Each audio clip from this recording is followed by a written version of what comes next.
that the name itself would suggest mining activity, and this is very accurate, although the word itself, Silvermines, is a latter word of around the 1700s, so that the Irish version, or the Irish name, would be Béla Hagaon, which again is aligned with the artisanship and with mining, I suppose, the mouth of the ford of the smith, Gawa meaning the word smith. So that would suggest that there was always an association with mining here. Now, recorded mining only started in 1289. This is the first mention we have, and this ties in well with the political situation when the Normans came to Ireland in the 12th century, and they came to Tipperary under the great family name of the Butler, and it was in this part of the world in Nina that the Butler family was founded. They built that beautiful castle in Nina around 1200 to 1220, and they began to develop themselves, and then of course subsequently they moved to Garn and they moved to Kilkenny, and they became an incredibly mighty force throughout Ireland. But the Butler family per se, of French origin of course, they came here to Nina in the 13th century, and the association with mining would suggest that entrepreneurs, or miners if you wish, or merchants, came here from northern Italy in 1289. They came from Genoa and from Florence, and obviously they came as speculators. And in each successive generation then we've had mining of some sort. Sometimes it was influenced by the presence of the Lord, in particular Lord Denali, who was a Cromwellian planter here in the 1600s, and he set up base here originally at Dunail, which is from which he took the name subsequently Dunalley, Dun meaning the fort and Isle meaning the cliff, and this castle, which had been at Garryard, had been built as an O'Kennedy castle. So in advance of all of that, of course, the area around here is essentially O'Kennedy country, and up to 36 or 38% of the land was held here by the O'Kennedys before the arrival of the Cromwells. So there was a huge transformation then when the O'Kennedys fell out of favour and lost a lot of their land and were replaced by the Cromwellian planter. And the landlords brought their own ideas, of course. For instance, the village of Silvermines is a very much typically a planned village. It has all the ingredients of early 19th century, like Main Street, the church and schools and Garda station and a creamery and smithy and all of these things, including a fair green. So it was a nice composite village in the early 19th century and throughout the 19th century, and of course up to the present day. So, and we see this very much in evidence still. It was planned, so it was laid out pretty attractively. And then, of course, Lord Denali himself built a mansion for himself in the 1770s at Kilboy, which is a little east of the village, about between Dalla and Silvermines. And he lived there until the 1960s. The General Mining Company of Ireland came here and mined extensively, and they had a nice motto which stated, "Employ the people, enrich yourselves," which they took seriously, I'm sure. And because of the richness of the ore in the area, I should say that the so-called Silvermines Fault, in geological terms, stretches from the village westwards to Shilley. Over in Shilley there was extensive mining, principally for copper and so forth. And the mining then was sporadic in places, but it was at all times intensive. And it's recorded even that during the 1846 the miners were being paid by corn rather than by money, which suggested at least that they were able to survive. So, and we have evidence, of course, of the 19th century mining here, evidence in the form of wonderful engine houses that were built. These were beam engines. They represented a quantum leap in mining terms, because for the first time now steam was being used to assist in the mining, principally in terms of pumping water and crushing ore as well. And happily in the Silvermines area now we have 3 engine houses that are conserved and illustrate the type of work that was done after the 1860s. And we may well have had 10 or 20 of those, because they were very common. They existed really since the 1700s, but they were perfected then in latter years by Cornish engineers, so we call them Cornish engines. And happily we have 3 of them here. In 2008, 3 of them were funded by Interreg, European Interreg program, in association with the rehabilitation program here. 3 of them got attention, and they are now conserved, and they now serve as visitor attractions or tourist attractions in their own right. And then, of course, up about 1875 then, due to the economic situation or whatever, perhaps scarcity of ore, perhaps linked with labour, access to labour or access to the ore itself. But mining ceased here in Silvermines anyhow at about 1875, and all the plants were closed down. So there was a great silence then, if you like, between 1875 and for 3/4 of a century in 1950. Although war times seems to spur mining very much worldwide, and in 1918 here we had some mining development and mining interest, but we have no evidence of the buildings being built. But that's because it coincided with the 1914-1918 war. Obviously metal became important, and Silvermines was revisited for a short period, but essentially nothing happened until 1950, when the Silvermines Lead and Zinc Company was formed. And this was probably the first time in history that essentially an Irish company was set up to mine the area. And they had a twin project going, one at Silvermines and one west of here at Tralee. The Silvermines plant was designed to process the ore residue from the 1800s, 19th century, and tons of that were processed in special buildings that were built called the Wales plant. It was a German pilot scheme, and they built these large buildings, which are still in evidence, in 1950 as a pilot scheme. But sadly, economically it wasn't very successful.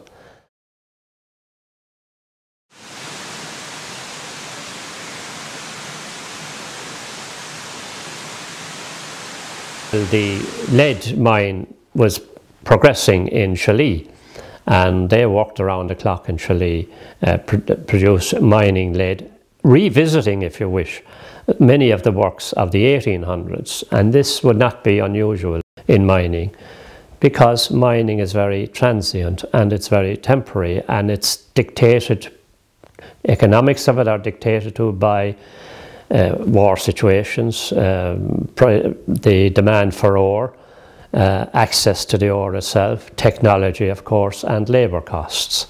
And all of these things were a feature in Tralee. But that mine ran sporadically, because during the Korean War as well, influenced by the Korean War, it ran from 1950 until January 1958, when it closed. It produced about 350,000 tonnes of lead, which at that time was sizable. But the net result was that it was a loss-making venture, and there were hundreds of thousands in debt when the mine closed in 1958. The Tralee site itself, as we talk in current day terms from a tourism point of view, has all the ingredients of attractiveness. Firstly, that site itself is attractive because of its location. And everywhere you stir in, everywhere you look, you see some evidence of either 19th century or 20th century minings. And now people will be able to look beyond the road and see the rehabilitated tailings pond, which for a quarter of a century was a terrible blight on the environment and caused great concern and great worry. And it now will be an example of what can be achieved, albeit an expensive example if we're going to spend over 10 million.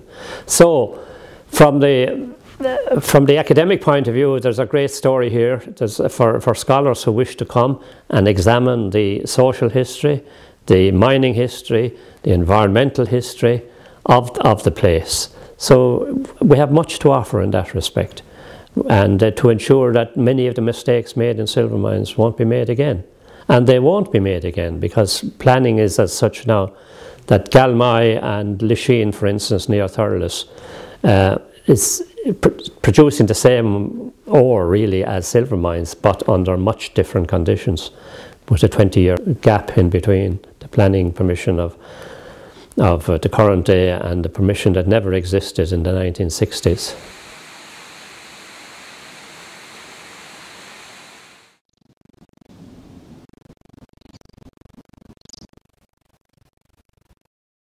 Often, with regard to mining, you never say never, and sometimes the day after you close a mine is the day you begin drilling again for other ore. And this happened in the 1960s when a Canadian company directed their interests towards silver mines by the name of Mogul. And they started prospecting in this area, and extensive drilling took place here throughout early 1960s up to 1963, 4 and 5, etc. And it was found that there was a lot of ore in this area, lead of course, and zinc, because they always go together. In advance of opening any mine, you need to know a number of things. Firstly, you need to know where the ore is, how much of it is there, the quality of it as well as the quantity of it. And all of this is done by means of drilling, hundreds and hundreds of holes drilling around the mountainside, which was done in the early 60s, which was carried out by Mogul. And all of these then were analysed and catalogued and stored in what we call a core shed. And we have miles and miles and miles of core, so many miles that if you put all the core logs side by side, they would extend from Neenah to Tipperary town, about 30 miles or more. The biggest single ever mining development then commenced in the 1960s, when Mogul, with assistance from the loss-making Irish Lead and Zinc Company, who were obviously delighted with this new interest because they owned the land and had control over the area, they were able to acquire a 25% share. So that was the breakdown: 75% for the Canadian-based Mogul company, and 25% from, and again, Ted Russell became a director of Mogul. They decided to develop what would then be Europe's largest base metal mine in 1968, when it was officially opened by the then Taoiseach, Cork man Jack Lynch, who came here on the 11th of September 1968 and officially opened the mine, which was obviously a tremendous boost for the economy of the area. Firstly, it was the largest industry in North Tipperary, employing over 500 people with good employment, lucrative employment, and we have examples of people virtually trebling their wages overnight by going to work maybe 600 or 700 or 800 feet underground as a miner, having maybe come from the land or come from services or whatever, maybe the previous week. So that was highly exciting. Now, Mogul also invested, of course, in housing as well, and they built some houses in Neenah called Knight's Crescent. Knight coming from the word, the founder was a knight himself, so the estate was called after him, Knight's Crescent. And houses were built as well in Nina at Ballygraig to facilitate the workers. Strangely enough, there were no new houses built in Silvermines. Now, in the 1950s, 4 houses had been built here to accommodate the loss-making lead and zinc company, but they still remained the property of the Silvermines Lead and Zinc Company. But obviously a decision was made that they should build their houses in Nina, 5 miles away, which in retrospect was probably sensible. And they built nice quality houses with a touch of Canadian design at Knight's Crescent for, we call them the officials or the executives. And Ballygraig then was where Nina got its first house building under the NBA, National Building Association. And indicative of the time, of course, and indicative of the availability of oil at a low price, there were no chimneys on those houses and they were flat roofed. So they were really built from a very economic scale, I would think. And of course, the projection was that the mine would run for 14 years. And the projection proved to be exactly correct, because this is the nature of mining. They can project the amount of ore that's there, the amount of time it will take to extract it, where it is, and so forth. And all of that type of work is done in advance of the development itself, which is why development work of mining is very expensive. And the plant at Silvermines at that time cost $20 million, which in our money at that time was £8 million, which was absolutely phenomenal. So, as would be normal, a lot of land was acquired to accommodate the mine and to facilitate the miners and the development work. And of course this obviously led to people being moved from their farms and so forth. After selling their farms or selling their land or whatever, they moved either to town or to other areas. And that is part of the history of mining, this dislocation, if you like. So the development obviously started amidst great excitement, and miners came here from all over Ireland, from Donegal to Ballingarry, where there were miners already in Tipperary, and of course in particular local, Nina and Silvermines itself. And they were mixed in terms of standard, in terms of qualifications, and in terms of expertise. Firstly, as happened even in the 13th century and throughout the 1600s and 1800s, there were foreign miners, not English this time, but Canadian, and they came with the necessary skills to get the mine underway. And of course they were assisted then by local, perhaps farmers or people willing to work as clerical officers or whatever. But it was a win-win situation in terms of employment. It gave wonderful employment, sustained employment for over 14 years. And people worked shift work. And of course, when you're underground, you work on a bonus system as well. And a lot of people made good money out of it. During the 14 years in Silvermines, there was great quietness overground. You know, when the shifts would come in and people would go down in what they call the cage, go down in great numbers to work 500, 600 and 700 feet underground. The shaft in Silvermines was almost 1,000 feet and had 3 different levels. So there was a whole underground working throughout the day, and unknown, unseen, not communicating with anybody, but extracting precious ore at the same time, bringing it to the surface, putting it through the processing plant, extracting the concentrate and shifting it overseas. So it's a very specific, but it's a very traditional industry, but very an industry that calls for great planning and great skill, and it's not without being a bit dangerous either. There were 3 fatalities in Mogul between 1968 and 1982, sadly.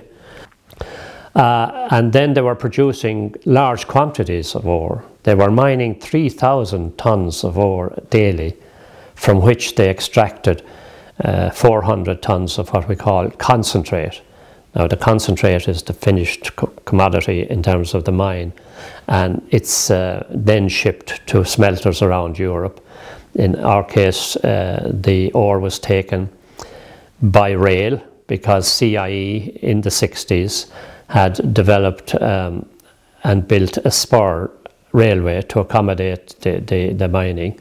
That was part of the a spur from the Limerick-Neenah rail line. So that was exciting at a time when railway stations were closing all over the country.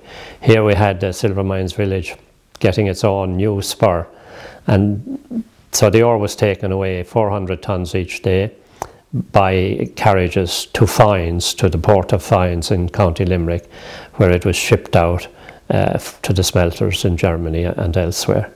And that went on for 14 years, and it was highly successful.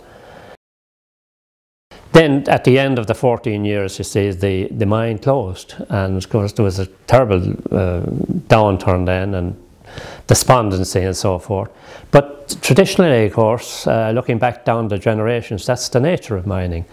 They got 14 years, that particular project. Now, it was highly successful in terms of money as well, and it was probably the most profitable mining development ever to take place in Silvermines.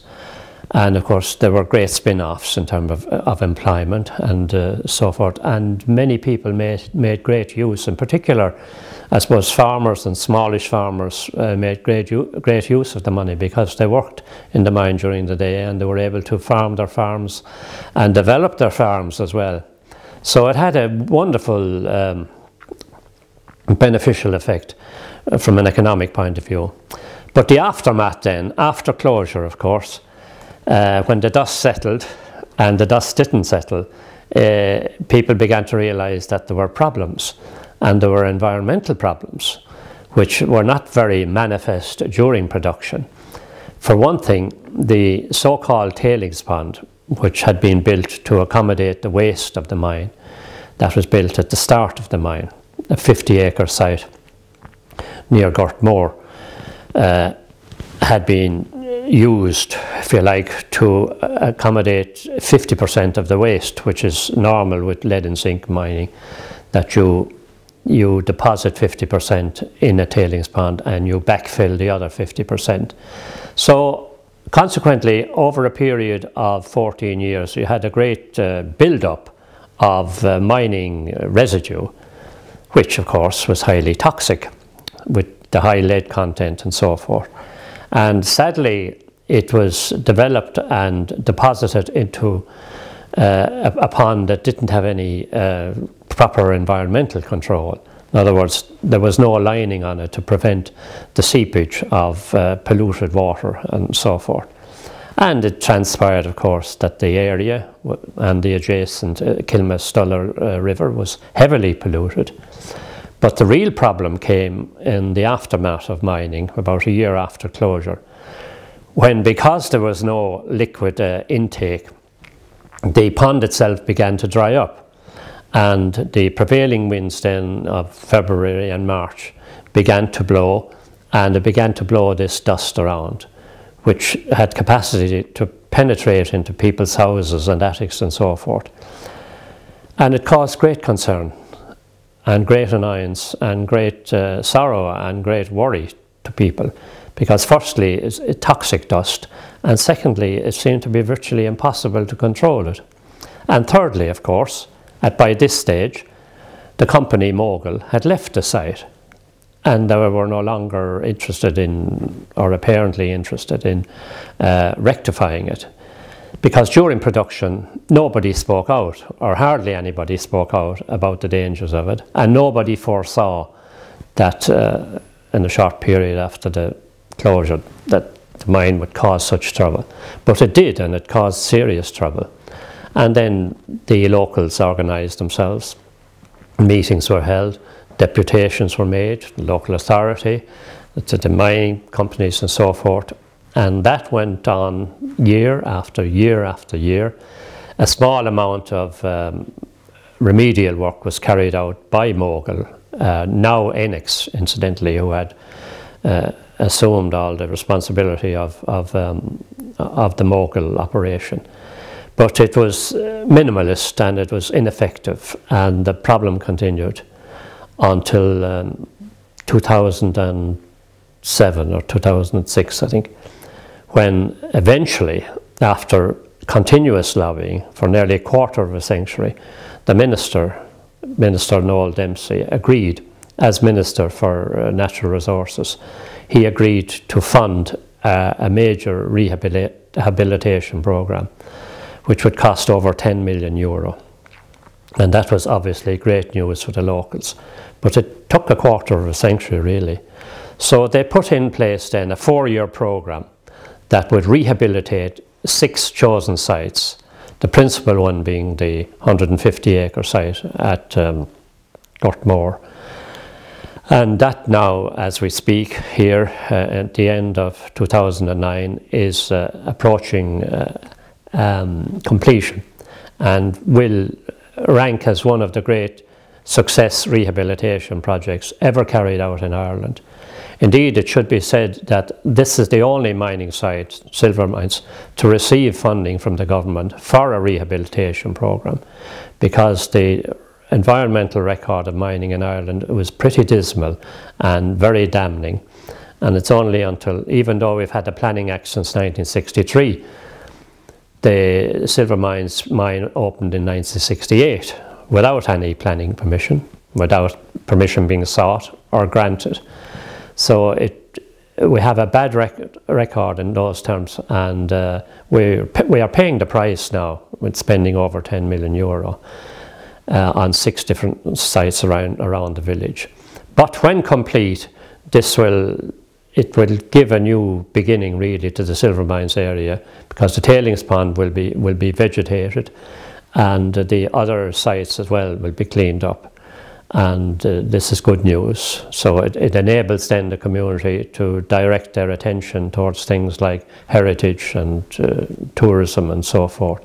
In other words, it's a new beginning for an old location. And that's the mining. But also, side by side with the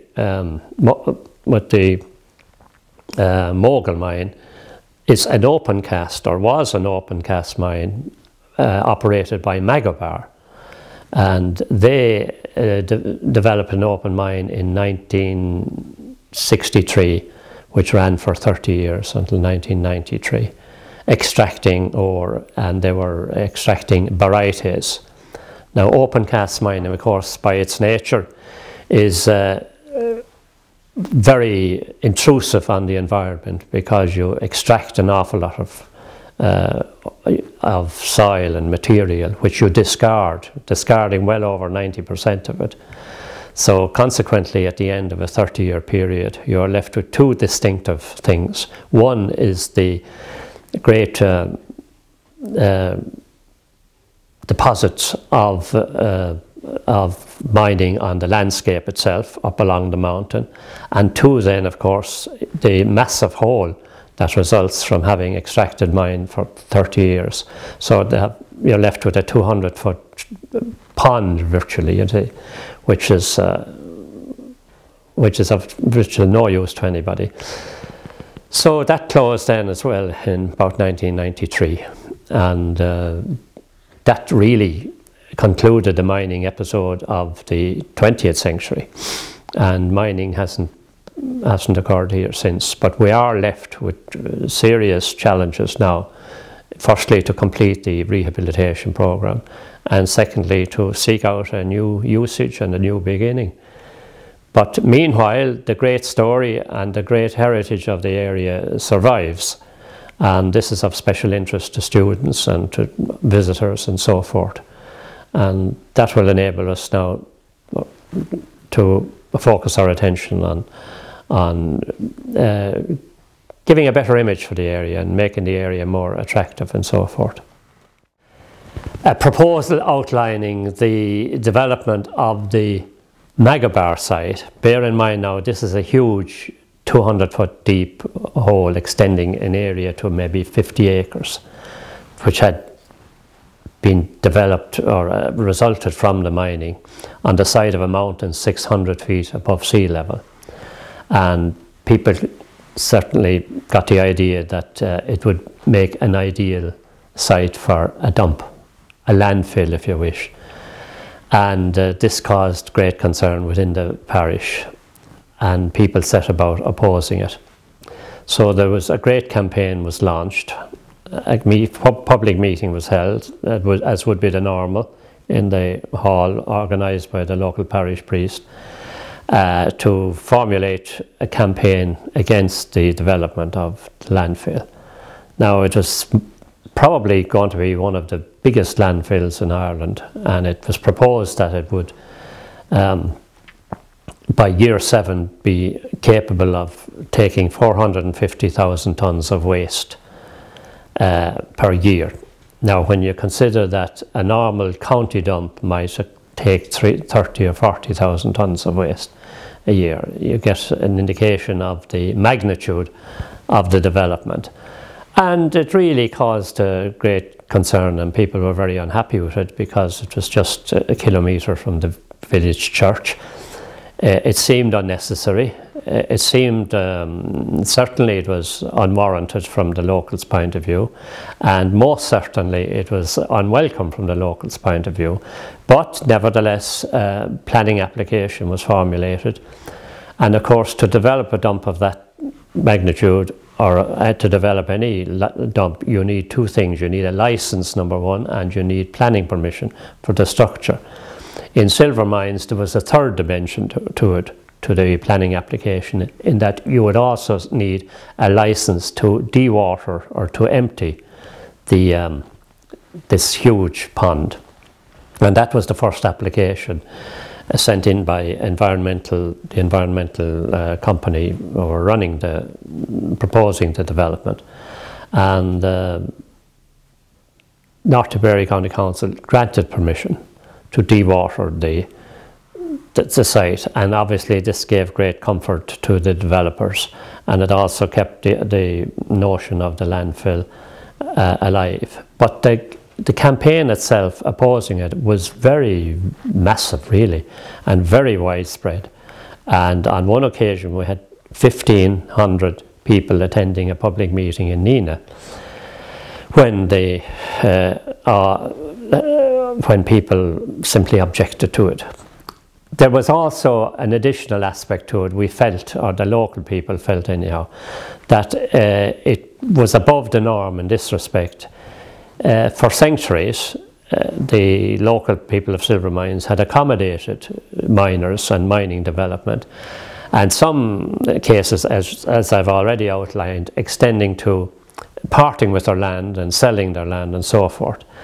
And people felt a high sense of betrayal in that here now at the end of an era of intensive mining, underground mining, open cast mining rather, for 30 years, and across the road then underground mining for 14 years. And all of the environmental problems associated with that this proposal to develop what was termed locally as a super dump caused great annoyance and great opposition, and it caused great pain as well. But nevertheless, the campaign was fought on honourable grounds, and it was fought in the courts, and it was fought in the streets, and it was fought with all around, convincing the community through the media, etc. And eventually the local campaign was successful, and the EPA refused permission for its development, and it was not appealed by the developers. So after 3 years then they walked away from the idea. But the consequences of it would have been serious, because the proposal was to bring in the waste by rail and use the spur that was developed in 1963 to bring in the waste from maybe half of Munster or whatever, and take it by truck from the railway. So it was the reverse of what had happened for 14 years, if you understand, in that bringing all this waste to the original sidings of the mine, bringing it across the road and up the mountain to deposit it, and it was a terrible contradiction and would have been a terrible injustice to the community and to the environment as well. So that didn't happen, and it was a great source of relief for the local community. For years here, there was no real indication of the history of mining here. So, as by way of a Millennium Project, the Silvermines and District Development Association at that time, which was led by Pat Keane, who was chairman, applied to Shannon Development for a little bit of help to erect some kind of a monument that would indicate it was somebody suggested that we should mount a statue of a miner, and that's what happened. It was made and put together by people in Clonmel, and it's 8 foot tall. It was erected to coincide with the millennium, and adjacent to that then we have a nice illustration outlining the history of the place, and it's very identifiable now. And it's cause of great interest because people stop there to take photographs and that. The hope is that this area now will become an attractive area for mining enthusiasts. It's probably the richest mining heritage site in Ireland because it transcends several generations of mining. The evidence in particular of 19th century mining and of course 20th century mining, and the great story of mining and the history and heritage of mining is unfolded here. And of course, coupled with that then it's a rather an attractive area, the Silvermines Mountains, which is already part of the national walking route and a part of the Slieve Phelim walking route as well, which is well branded by this stage. So now as well that the tailings pond will be rehabilitated and will stand as an example of what can be done, you know, first example that we've had in Ireland of successful rehabilitation. So the future should be bright for Silvermines and for the area and for the community.